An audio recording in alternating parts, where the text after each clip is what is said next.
Hello, I'm Archibald Chesterfield III, and welcome to the ArchieLuxury program, your exclusive source for luxury wristwatch information. And today I want to discuss the Omega Flightmaster. And the Omega Flightmaster could really be called your, It's your jumbo jet on your wrist, fuckers. And the Omega Speedmaster, it came out in the late 50s as a racing chronograph, and it's became very, very popular with aeronautical pursuits, pilots, astronauts, and it became the Moonwatch, the Omega Speedmaster Professional, the man on the moon. However, there's another watch which Omega created in the late 60s.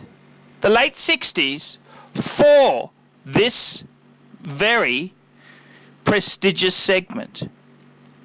And the watch I'm talking about is the Omega Flightmaster.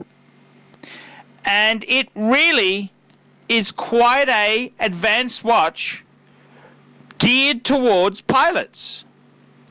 And the Flightmaster came out in 1969. It was specifically created for pilots. 44mm in futuristic steel-styled case. This was something that you could say it resembled a jet engine. It was a very, very interesting piece. It had many crowns. 3 crowns, fuckers, 3 crowns. And it was something which was geared for this new segment. Colours were specially chosen for pilots. The colours were chosen because they were colours that would stand out in a work environment. And the aim of the Omega Flightmaster was always to make it legible for professionals involved in flight.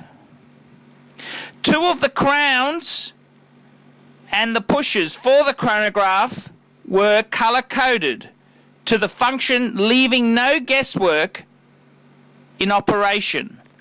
The blue crown controls the auxiliary 12-hour hand.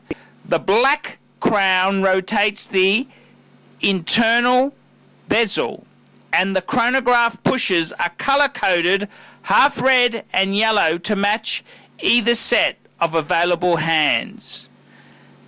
And just in case you forget, this was a pilot's watch. There was a Douglas DC-8 engraved on the back.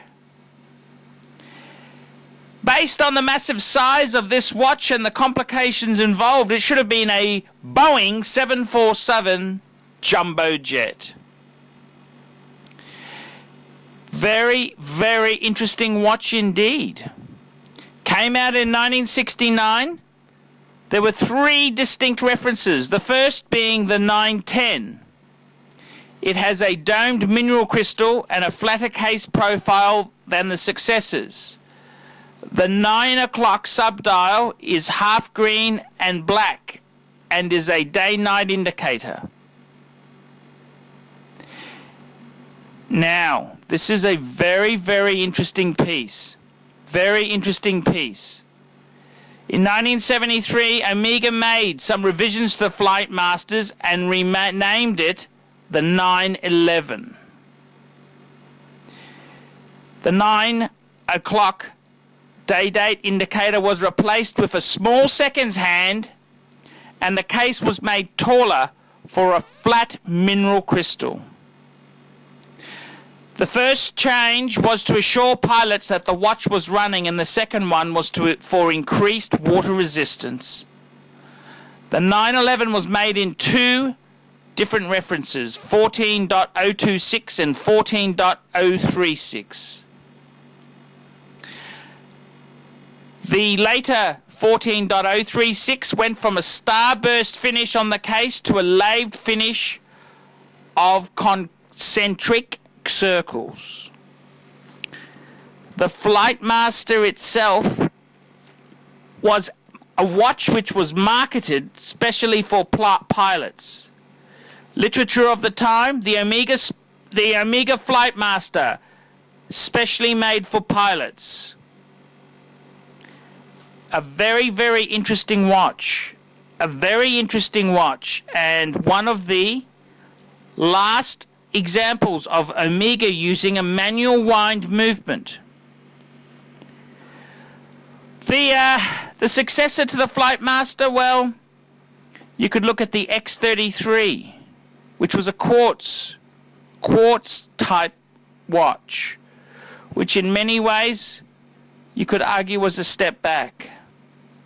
The Omega Flightmaster itself, it's a legendary watch. I'm going to be looking at different metals very shortly for the Flightmaster.